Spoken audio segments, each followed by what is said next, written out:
witness. Do not follow a crowd to do evil, nor bear witness in a strife so as to turn aside after many, to turn aside what is right. And do not pour a favor in his strife. Okay, so do not favor a poor man in his strife. So we're talking about more than one things there. False report, slander, and don't follow the crowd. Right? False report is quite easy to get those things in your ears. I mean, whether or not you're interested in that, there's a lot of fake news on media right now, and it's kind of a real challenge to ignore it, because even if you skip another 1 hour and you're scrolling again, it comes back at you.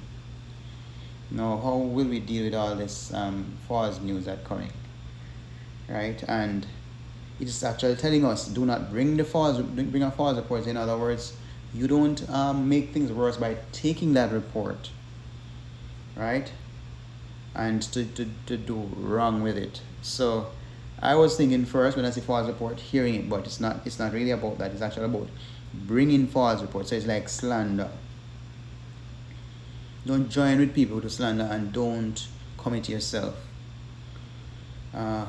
Sometimes even if the crowd is going with it, it does not mean that it's right. You know, sometimes it's really mentioned to distort justice, right? And sometimes the poor people who are the victims or the defendants, you know, do not get the benefit of what our action is, because our action is actually ill. So there's a song I used to listen to when I was young. It said, don't follow rumors, don't follow rumors. Right? And especially when we don't have the evidence. Because if there's no evidence, that is what rumors is. You know, you're talking what you've been passed on to you without evidence. Right? And that is a bad habit to put your voice, and don't ever be associated with that. And it's really a warning for us, you know, because the crowd pressure can be very, very strong. There's something that mentions about poor. Do not favor a poor man in his strife. I'm thinking that the poor person is part of the vulnerable group, and you'd always have a leaning. Well, I find myself have a leaning to people who are poor, or people who are helpless or fatherless. But it's saying that if this poor person is actually in his strife, I don't know what the other version is saying, but if he is in his strife, then you do not want to favor him. Let him know when wrong is wrong and when right is right. Because justice is about truth, you know. It's not about rich class and poor class, you know, which class we're a part of. They deserve compassion if they're poor, but the judge should be allowed to decide on, you know, whatever situation they get themselves in. The same standard supposed to meet out to the rich, same to the poor, same to the black, same to the white, same to the man, same to the woman, same to the boy, same to the girl, right? Whatever classes that established. Alright, let's read verses 4 through to 9. If we do not have any additions to these first 3 verses. When you meet your enemy's ox or his donkey going astray, you shall certainly return it to him. When you see the donkey of him who hates you lying under his burden, you shall refrain from leaving it to him. You shall certainly help him. Do not turn aside the right ruling of your poor in his strife. Keep yourself far from a false matter, and do not kill the innocent and the righteous, for I do not declare the wrong right. And do not take a bribe, for a bribe blinds the seeing one and twists the word of the righteous. And do not oppress a sojourner, as you yourselves know the heart of a sojourner, because you were sojourners in the land of Mishpatim. So we get additional caution, firstly about helping the enemy, and guarding justice. The donkey of him who hates you. So I just substitute and say dog. The dog of him who hates you, because dog is a name, brother. The dog's name is easy to call. Don't leave it in a vulnerable position. Help the dog if the dog is in a situation, as long as the dog don't bite you. And of course there must be conditions to that, right? It's also on top of that, because the natural thing is, if it's your enemy, you don't want to necessarily have any association with what your enemy's stuff is, because it's easy for them to blame you and say, oh, I didn't ask for your help. They might be very ungrateful in their reaction to your thoughtfulness and your support. But when you realize it's a genuine situation, and that's where the discernment comes in. If you see the neighbor's donkey going astray, you don't need to go have a series of prayer to say you need to catch that donkey in time and report it. You have the donkey. Donkey. It's not a hard thing to do. I hope we are all on the same page with that one.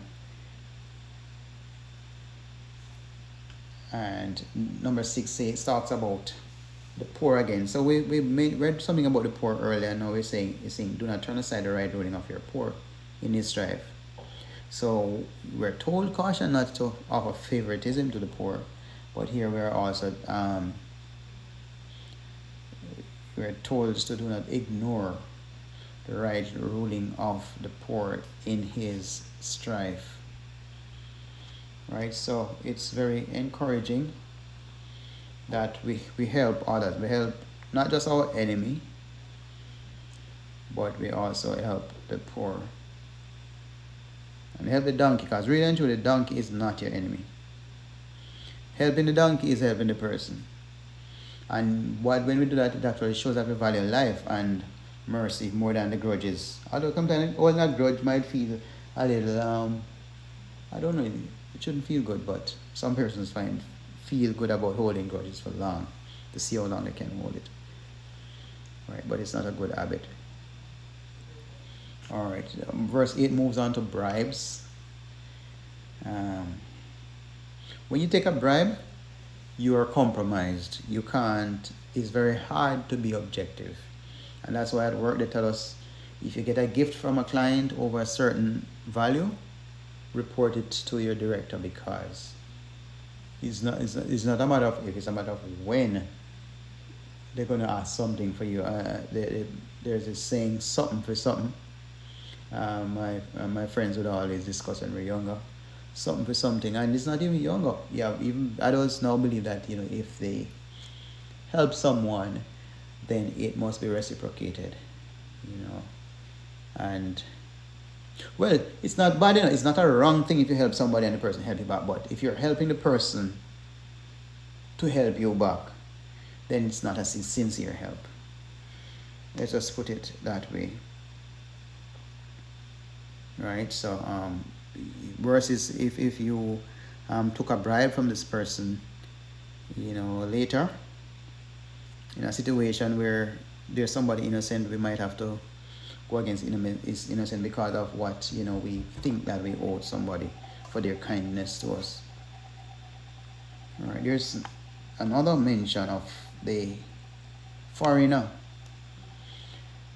I don't think this one needed to be in it, because it says, do not oppress a sojourner, because you are a sojourner in the land. I can tell you, a lot of persons in Jamaica, they treat foreigners better than how they treat their neighbors.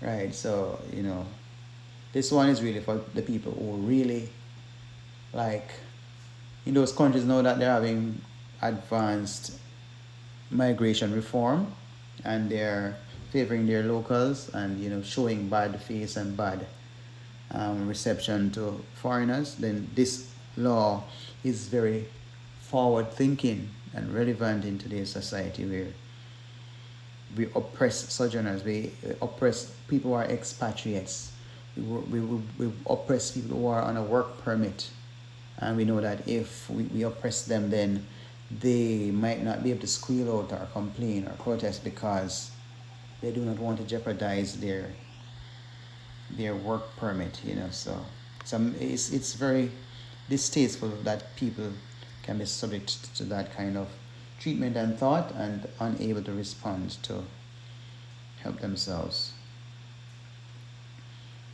All right, so and of course we have to remember that at one stage in our life we were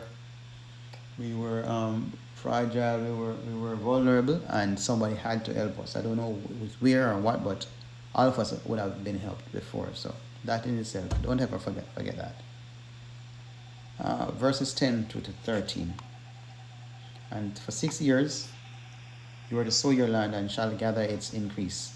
But the 7th year you are to let it rest and shall leave it, and the poor of your people shall eat. And what they leave, the beasts of the field, do the same with your vineyard and your olive yard. 6 days you are to do your work,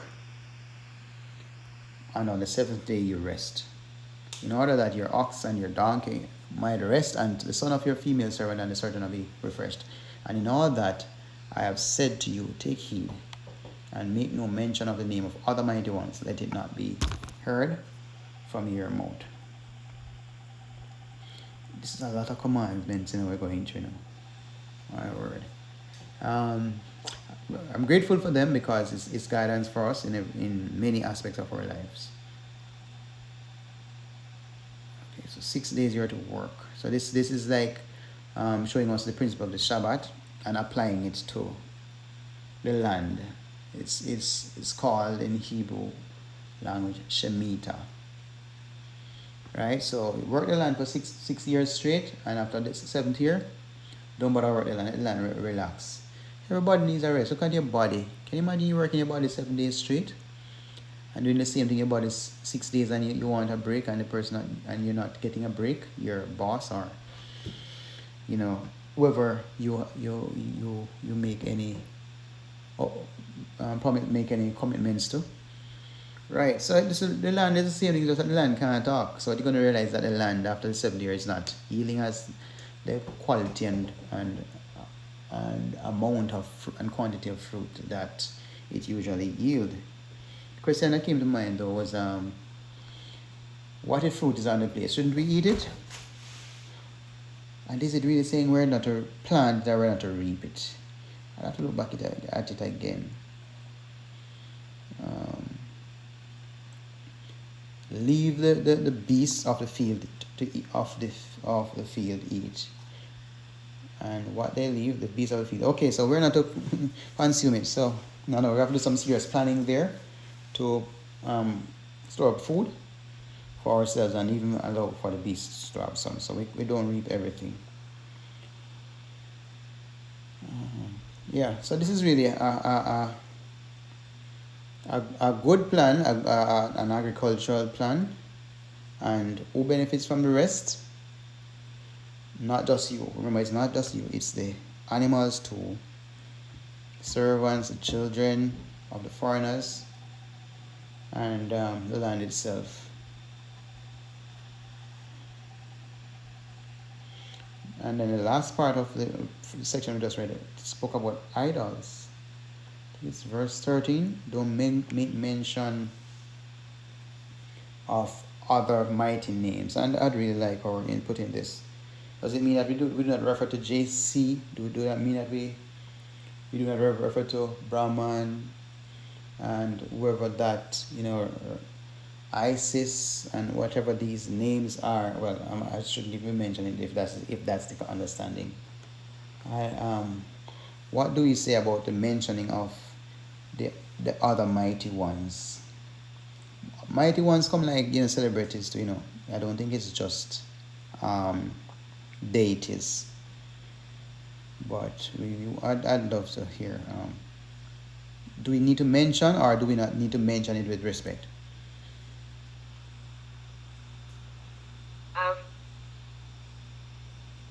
Shalom, everyone. I thought, is it mentioned as in like if you're having a conversation And, just like how you'd call a person's name, you'd mention the name of, in reference to what you're explaining to the person, or is it mentioned as in, how they would repeat the name of their deity, like in the Hindu religion, there's this particular one that starts with R, and they would repeat his name over and over while they do obeisance and all of that. So the thought just came to me, is it mentioned as in that kind of repetition, or is it mentioned in terms of in reference to, or both? Okay. Your thoughts? It's in reference. Well, making reference is one, and making reference the way they make reference, I think, is even worse. Because they repeat it, and we are repeating it. We are making it normal, right? And maybe making it seem more acceptable. So idolatry. Remember, so words are from the heart. To say that words have no meaning, I do not believe it. It has to come from somewhere. It either come from your brain or your heart, whatever you call that place. And word is powerful. Same like our name is powerful. So I believe that if you speak bad, bad can really happen. And if you speak good, good can happen, in most, if not all cases. So you're talking from your heart and you're talking idolatrous names. It's going to become normal thing now. You're not going to feel guilty mentioning the name. And once it becomes normal talk, that's normal worship. So, yeah, but the way going forward, so do we just say other gods, or or just to correct someone, like somebody who's learning and you're trying to let a person turn from that other god? Don't we have to mention the name of that other god to let them know that is the wrong name and this is the right name, or this is the direction? So that's why there's a certain group that says, no, that's a different thing, because they call the creator Hashem. They just say Baruch Hashem, praise the name, right? But that's a different thing. But I think I should get myself in less debates about these other gods, and so that I don't need to call it. And even in our studies here, I should refrain, because name powerful, and words are powerful. So I'll try, and I hope we will try too, sister. 14 to 19. 3 times in the year you are to celebrate a festival to me. Guard the festival of Matzot. 7 days you eat unleavened bread, as I commanded you, at the time appointed in the new moon of Abib. For in it you came out of Mitzrayim, and do not appear before me empty-handed. And the festival of the harvest, the first fruits of your labors which you have sown in the field, and the festival of the ingathering, at the outgoing of the year, when you have gathered in the fruit of your labors from the field. 3 times in the year all your males are to appear before the Master, the Creator. Do not slaughter the blood of my slaughtering with unleavened bread, and the fat of my festival shall not remain until morning. Bring the first of the first fruits of your land into the house of the Creator your Elohim. Do not cook a young goat in its mother's milk. And that cooking of young goat in mother's milk, the amount that it's mentioned at least 3 times or 2 times in other areas of the Torah. And most time you see it, it doesn't read like it's flowing from something and sticking to a topic. It's like you're reading about a topic, and all of a sudden it comes up. Do not cook a young goat in a mother's milk.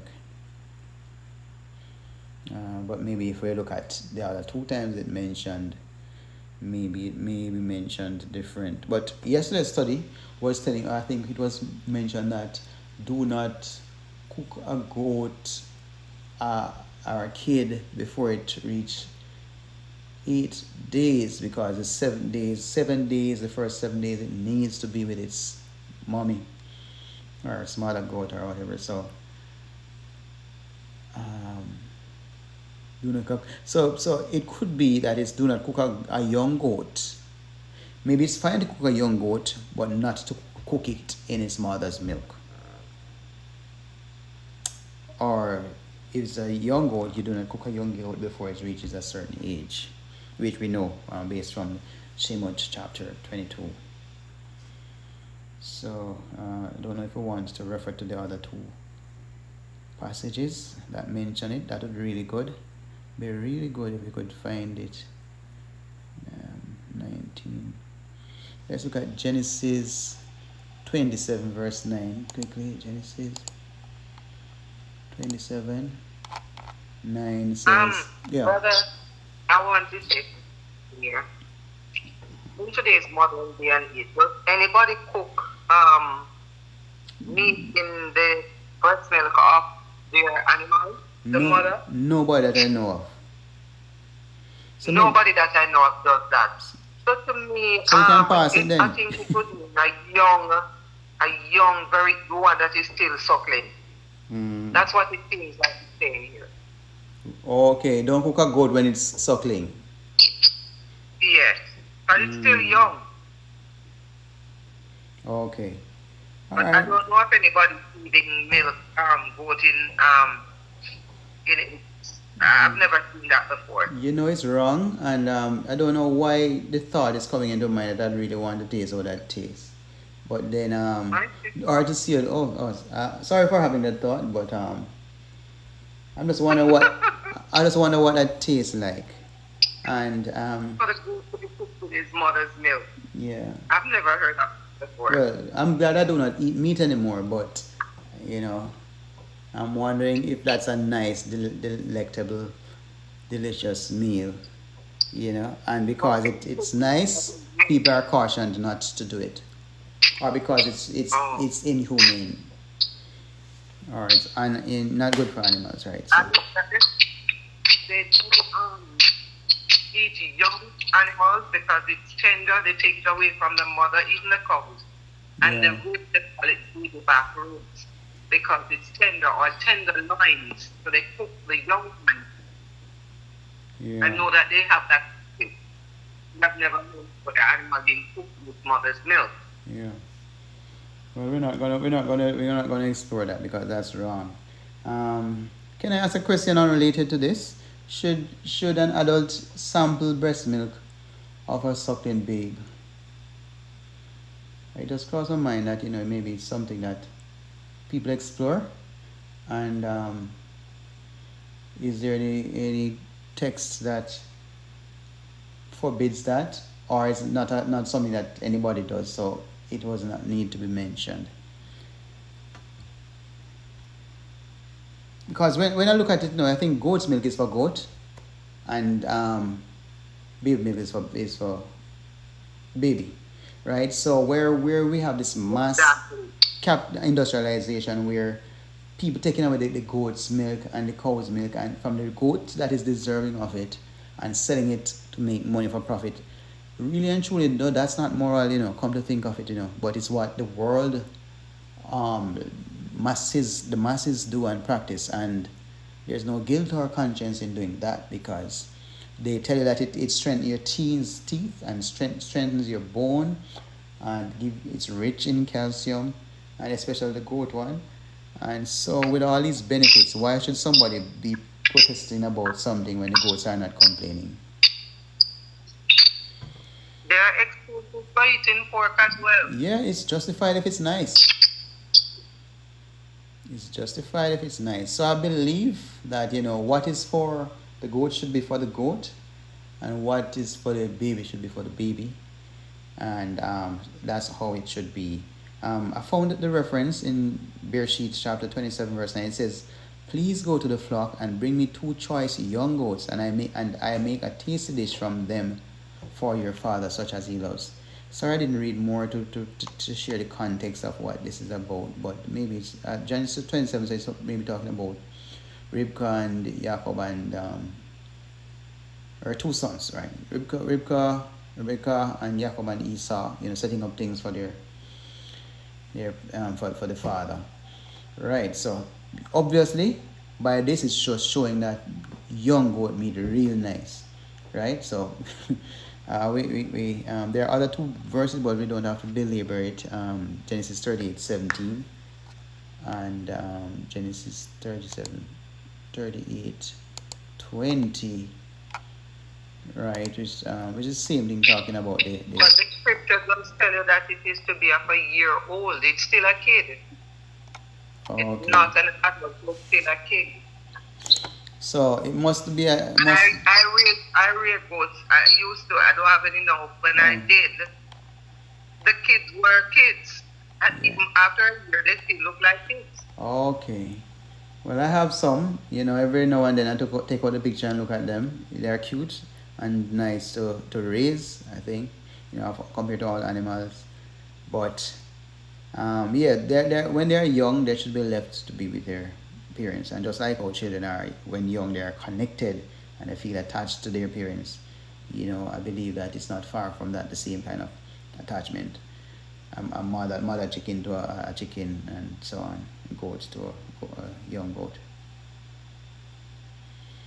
All right, so but that was the only part we actually focused on. And so let me get back to the main text. Exodus 23. I think we were at 19, but there were some verses that we had read.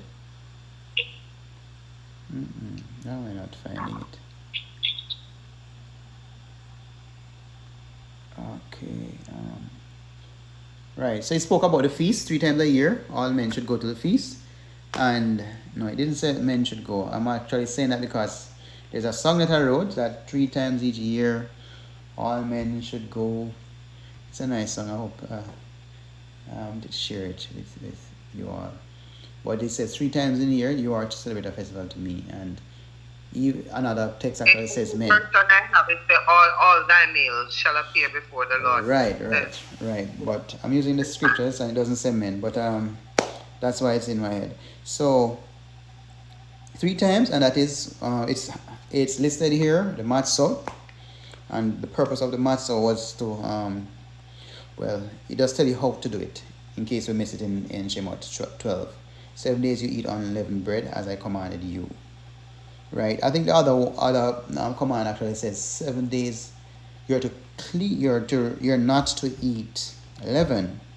But this one seems like to be another way of explaining it. 7 days you are to eat unleavened bread. So anyway you look at it, it's actually saying the same thing. No, it's not saying the same thing. It's just giving you more information. 7 days you don't eat leaven, or 7 days you eat unleavened bread.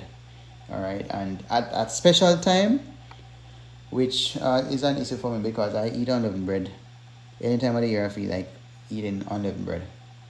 But especially at this time, the appointed time, it must be that we have it because it's commemorating that departure and deliverance from Mizraim. And do not appear empty-handed. That means that if we're doing it today, where will we appear though? I'm curious. And what do we share when we bring something? Is that we share with one another? Because I'm thinking if we're trying to make any efforts to keep it, seeing that the laws are not hard, then this is where we should meet. I think at least 3 times a year we should meet, if we can.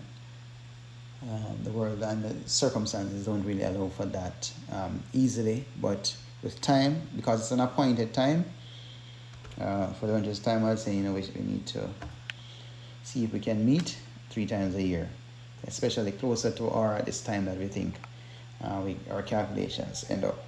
The other one is the harvest, Shavuot, sharing the first fruits. And the first fruits are, I think it's about 7 different fruits that make up that. There's a reference that I have mentioned where it is Deuteronomy 8 verse 8 will tell us the fruits that make up this, that are used. Or we could assume that it's all fruits, every fruit, right? But Deuteronomy 8 speaks about when you go into the land, you bring wheat and barley, that's 2 vines of vines. Wheat and barley, those are vines. And fig and pomegranate, that's 4. Olive oil, that's 5. Honey, 6. On all these things I'm listing, we should have it in our house. It should be in our cupboard and in our fridge or on our counter. And a land in which you eat bread. Okay, so it's actually 6 things. Okay, I don't know why I thought it was more than that. But these are good fruits. I mean, my jackfruit is not there and mango not there, but at least these, I think they are very good and rich in nutrients for us. And as much as possible, I try to get my pomegranates. You know, it's not really in every country, it's not everywhere. You know, but yeah, these are good for us. What's good for us, we try to have more of it. Not excess, but have more. All right. And when we have, don't appear empty-handed, because it's an opportunity to share. And our sharing is actually giving thanks. These 3 feasts, I'm believing it's so important that, you know, it should be among the 10 commandments, but it doesn't matter because all the commandments were listed one after the other. It's just that those 10 were probably mentioned first. Right, so that is good. We're going to read 20 to 27. Oh, okay, I moved from the passage again.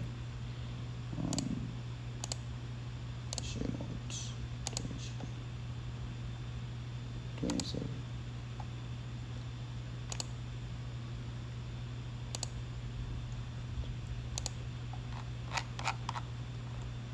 Twenty.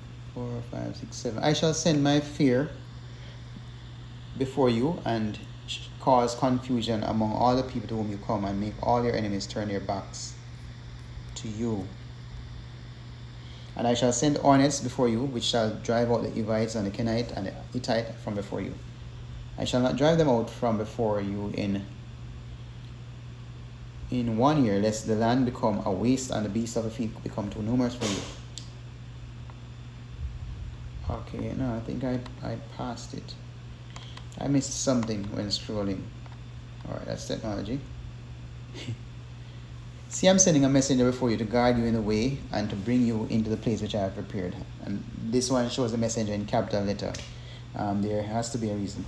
Be on guard before him and obey his voice. Do not rebel against him, for he is not going to pardon your transgression, for my name is in him.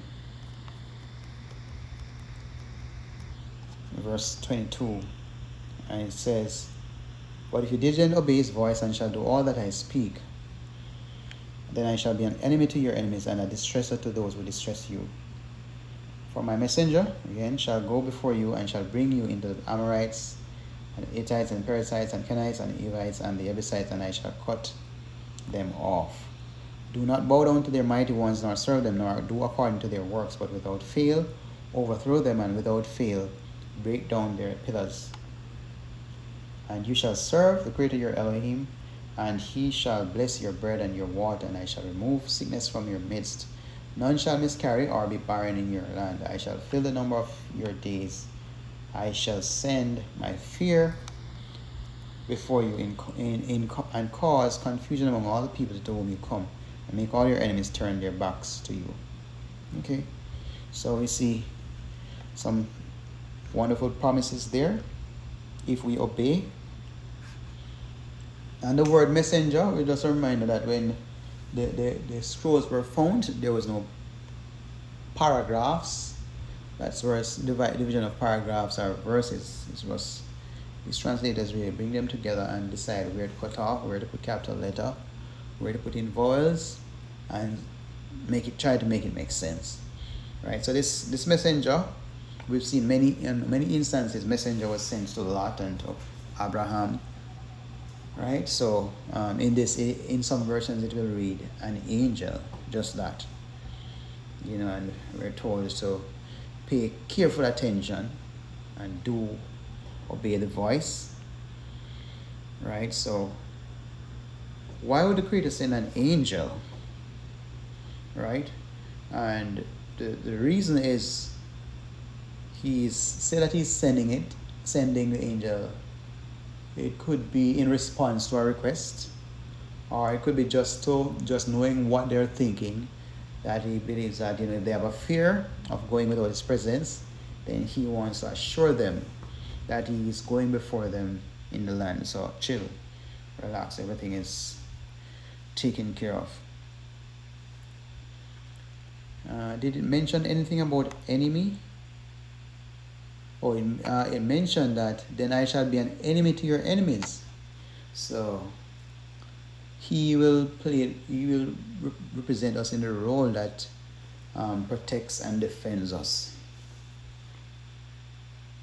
Right? So he can, when his people rebel, he can turn from defender to an adversary.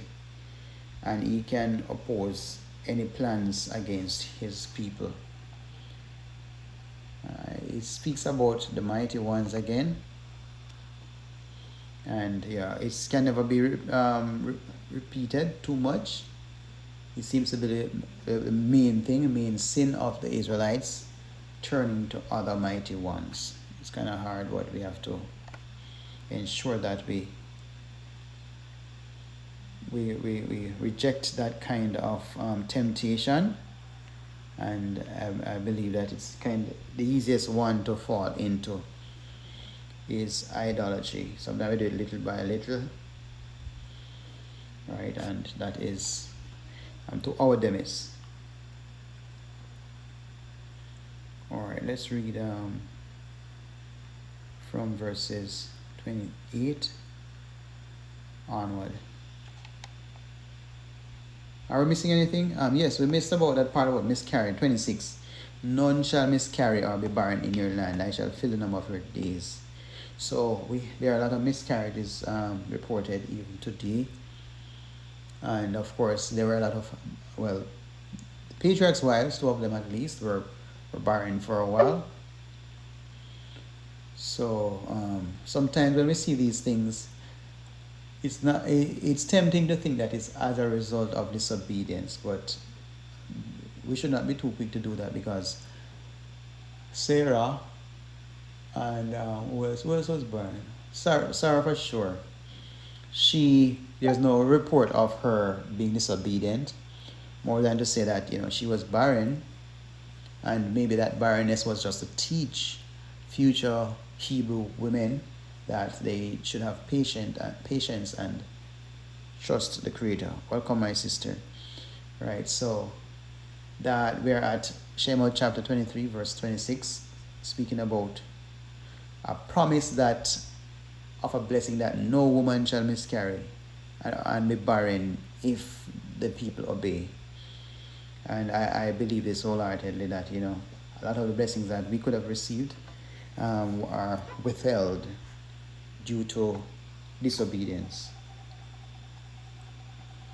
All right, that's what my take on that mention regarding being barren. All right, we'll read 28 to 33. And I shall send hornets before you, which shall drive out the Evite, the Canaanite, and the Hittite from before you. I shall not drive them out from before you in 1 year, lest the land become a waste and the beasts of the field become too numerous for you. Little by little I shall drive them out from before you until you have increased and you inherit the land.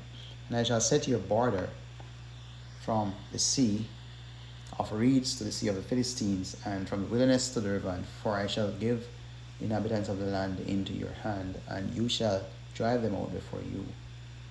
Do not make a covenant with them, nor with their mighty ones. Let them not dwell in your land, lest they make you sin against me when you serve their mighty ones, when it becomes a snare to you. It seems as if I can't read any chapter and we're not cautioned against mighty ones. Right? So it's either Israel deaf or something, or the temptation was too real for it not to be re-emphasized and reiterated in their minds. No covenant with the nations or their gods. When I think about covenant, I'm always thinking about having food together. I know it's more than that, but I believe that at the extreme level, dining with these people is like you're telling them that what they're doing, you're in full support of it, and it's all cool to right? So that's one way. But this practice is forbidden. It's like it's a hard line. Don't make treaty with Canaanites. Don't do it. No alliance, no friend thing. You don't need to be cool with them. Their presence and around you is really like a snare.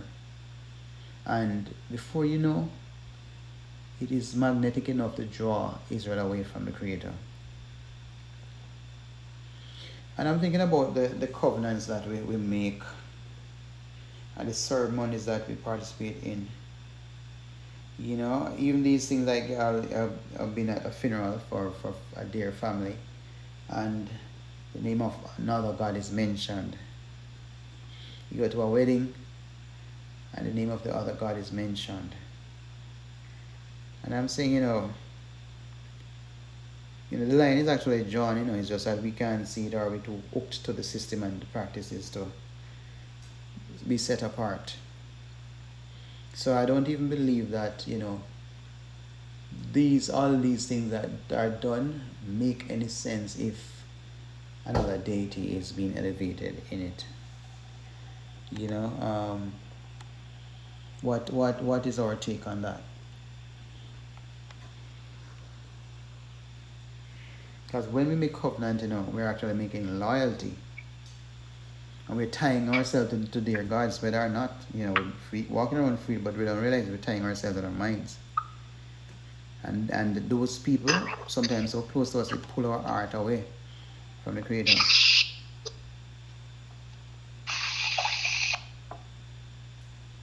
And when our heart is pulled away, it cause unfaithfulness, among us, sin, and ultimately judgment. Who wants that? Nobody wants that. But we play with fire, go and stand close to it because it feels warm. While you look more closer to it, then you're going to get burned. And that's so it is with other deities. You go stand, in the presence and witness the nice praise and worship and everything. And at the end of the day, we are humming and we're going to bed thinking about it and mesmerizing about it. And yeah. All right, draws our heart away, man. So it's something for us to examine.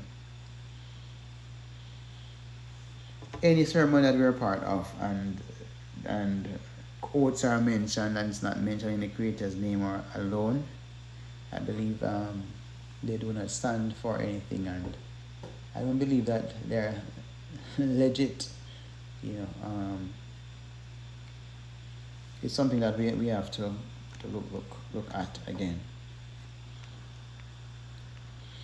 All right, so that's we're at the end of the chapter. Any comments? There's a part that I thought a question would come up, where the Creator drive out people out of the land for Israel, and others would question the fairness of it. If somebody's in a land first, why do you put another set in it? And is that fair? Or can we find some reference that says that the land was given to Israel first and Israel was driven out? I know it's there, just going back to it. Can anybody find a text like that? And share it? Because if not, then we know the Creator is all-knowing and He is doing what He is doing for the best, and which we accept. But I'd like to hear the perspective of the generations of the people of the Hivites and the Canaanites and the Hittites, how they felt knowing that, thinking that the land is theirs, and then there's a divine Elohim that drives them out to let His people go in. That wouldn't stand here in any jurisdiction where people can fight for land and power and scarce resources. All right, but these are some wonderful commands that we've shared, and we need to continue to study them more. Any thoughts? All right, if none, then thanks for sharing, everyone. Shalom, shalom, and we'll do Shemot chapter 24 tomorrow. Bye-bye. All Shalom. praise to the Creator. Um,